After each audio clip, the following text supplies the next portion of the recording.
Hey, it's Second Sound Wave, and today I'm reviewing something that's actually fairly old, but sort of obscure. This is the Astraea Type F from Gundam 00. More specifically, it's from 00F, which was a manga spin-off series that took place before the show. This is like the prototype version of the Exia, and as a result, the high-grade kit is a heavy retooling of the Exia. Now, there is a lot to go over with this kit, and I have to say I was impressed. I mean, I know it had some neat weapons, so I thought I'd just get it for that, but the core kit, even with as much flack as the high-grade Exia gets, and rightfully so, it is a pretty bad kit, it was a surprisingly interesting build. I mean, there was some complex stuff here. I actually assembled like 2 different parts of the arm completely wrong and had to go redo that. There was a lot of complex and unintuitive stuff going on here that was actually really cool. I thought this was just going to be a quick little afternoon build, but it was really interesting. I was genuinely surprised with how complex this kit was. And yeah, when I said accessories, I was not joking. That's everything that comes to this kit, including the leftover parts for building Exia. But before we plunge ourselves into that massive box of parts, let's take a look at some of the detailing. Now, the Astraea is basically a blockier, more beefed up version of the Exia, and that has square shoulder pads. There's little enhancement parts here.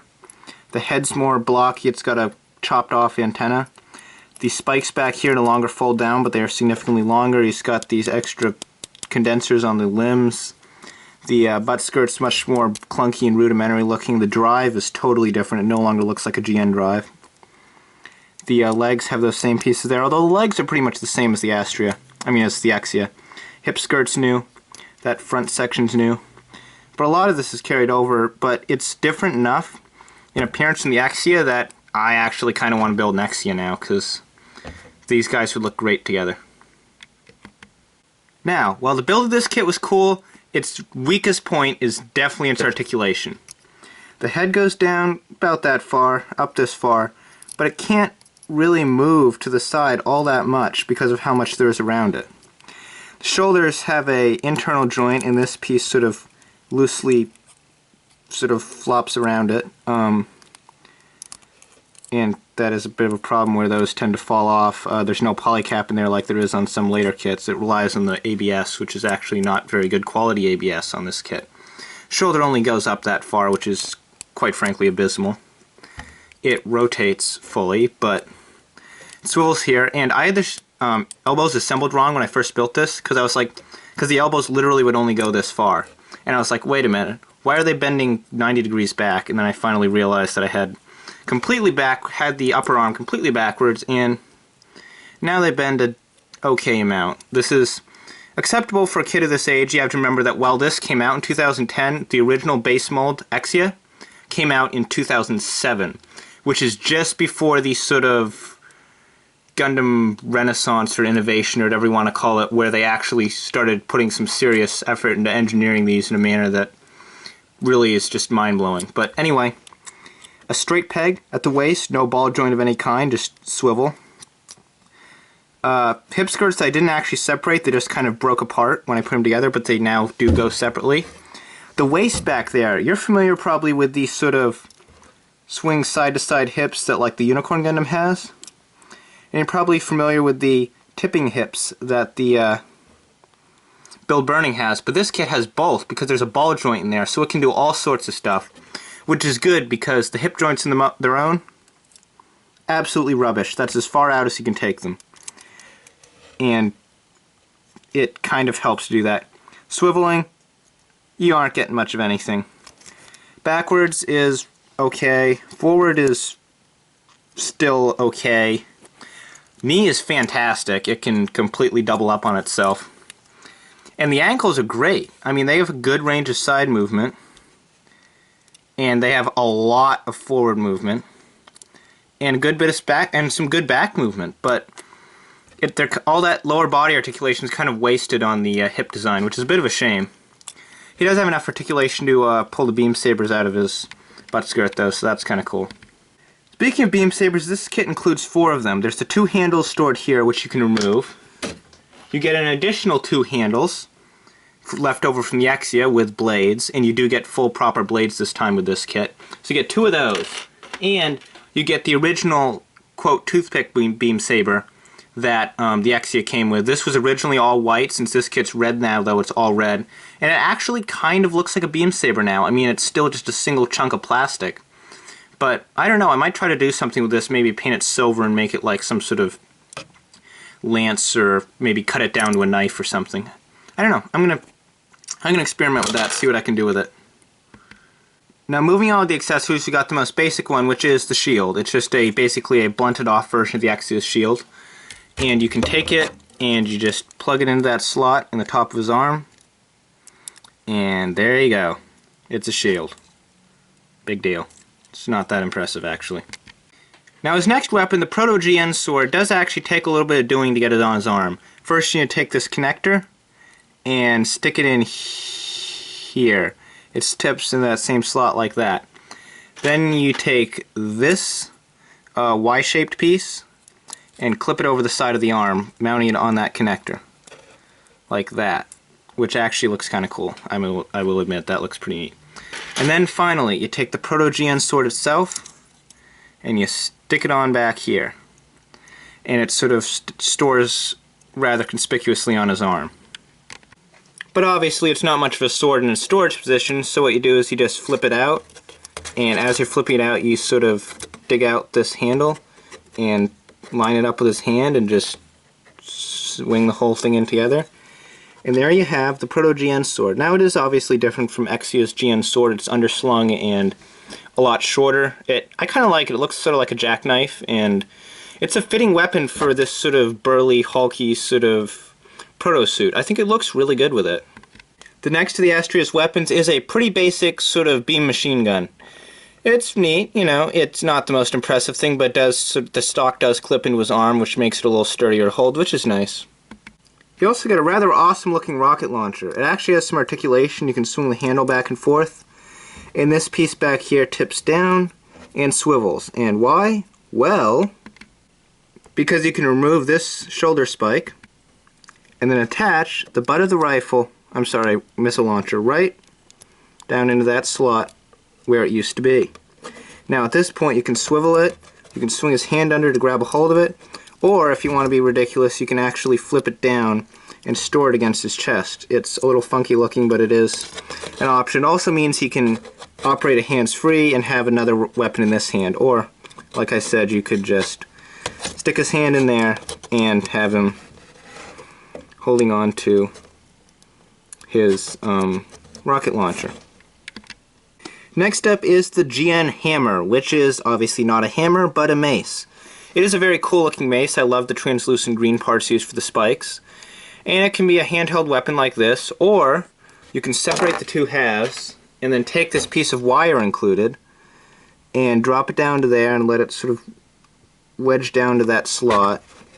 Take this end and stick it into the bottom of the thing. And as you can see, it works way better than the one that came with the Blitz Gundam, because this one holds in solid as a rock. This has just a really good connection on both ends of the wire, and this is how the Blitz Gundam's grappling hook should have been done. Now technically, this is where the Astraea's weapons end, but actually this is not all, because a problem that the original old Season 1 high-grade Gundam 00 kits had was that a lot of the kits did not include all the weapons they used in the show.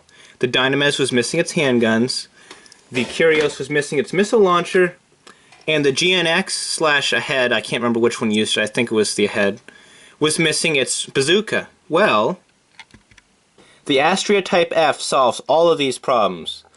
You get the missile launcher for the Curios, which can be plugged into the hand, or you can use this rectangular tab to mount it onto one of the hard points on the elbows. And each elbow has one of these and each of the knees. Many of the weapons work with them, including the mace hammer thing that I mentioned earlier. So you can now have the missile pod mounted on his arm, which quite frankly looks much better than handheld, even though that's how it was on the Curios in the show. But the fun does not stop there, because you also get the Dynamez's handguns. I have this one mounted on the knee port, and you might say this isn't much of a handgun. Well, you're right. It's not. But it is one hell of a holster. And the handgun can just be popped out, stuck in the hand. It's pretty basic. Has very, very, very, very tiny scope sticker there on the front. That was not fun to put on.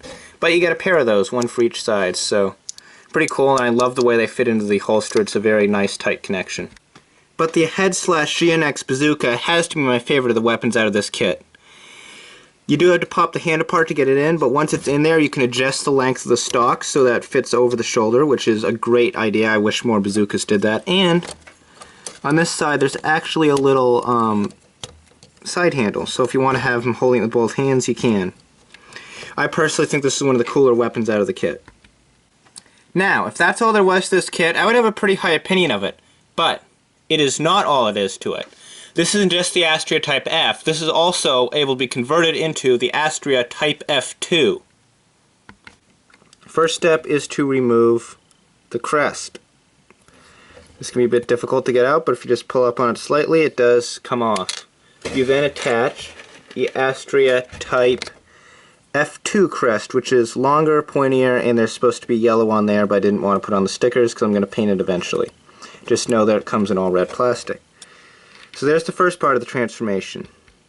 Now, technically, you're supposed to switch out the green visor for an unvisored face. Unfortunately, that's something you have to decide before putting the head together, because you have to rip pretty much the entire thing apart in order to get that visor out. Just know that you can remove the visor and display it the other way. You just have to decide which way you're going to build it when you're building it. Well, that was unexpected. As I was disassembling the head in order to take it off for that previous part of the video, I actually broke part of the neck socket, so I'm going to have to fix that eventually. But for the rest of this review, his head will just kind of be resting there. So yeah, take care when you're removing the head on this thing. Anyway, to continue, you just pop these gray parts off of the knees and elbows. And if I properly stickered this kit, I would have put the black stickers in, but I didn't want to do that because I didn't want to reduce the amount of contact for the pieces, since I want to display it in F mode primarily. But basically what you do afterwards is just pop these clear parts into there, and you'd have a slightly different Exia. I'm sorry, Astraea. But again, that's not all, because you get all the original Exia parts, so you can also build this as the Exia. So there's basically 3 completely different ways you could build this kit.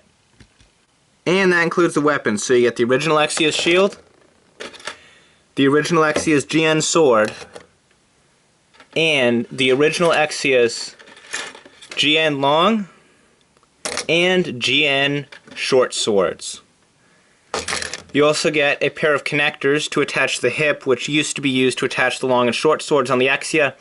Now they actually can be used to attach the mace and submachine gun. And the final accessory you get with this kit is a single open hand for the left side. So, what are my final thoughts on this kit? Well, obviously, be careful with the head. Fortunately, this guy happened to have a completely alternate head, but this one's unfortunately not going anywhere since a big chunk of the socket broke off. Kind of a shame. It was the cooler of the two, but I just swapped the visor, the long F2V fin over onto the Exia head, and it fits the aesthetic pretty well.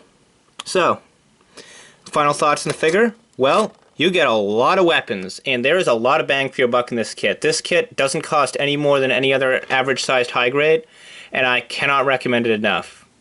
You get all sorts of weapons, you get weapons for other kits from the line, you get all sorts of weapons to work with it. I didn't really show it off in the video much, but you can attach any of the weapons onto these hard points, including the ones in the hips, and just have everything attached at once. It is a truly fantastic kit, and I cannot recommend it enough. It's definitely a hidden gem of the Gundam 00 model kit line. Anyway, this is Second Soundwave. I'll be seeing you next time when I review either the high-grade Arias or maybe some interesting thing I might find at Bangor Toy and Comic Con. Yeah, I'm going there. I think they're going to have Gundams. That'll be cool. Anyway, I'm Second Soundwave. See you next time. Don't forget to like and subscribe.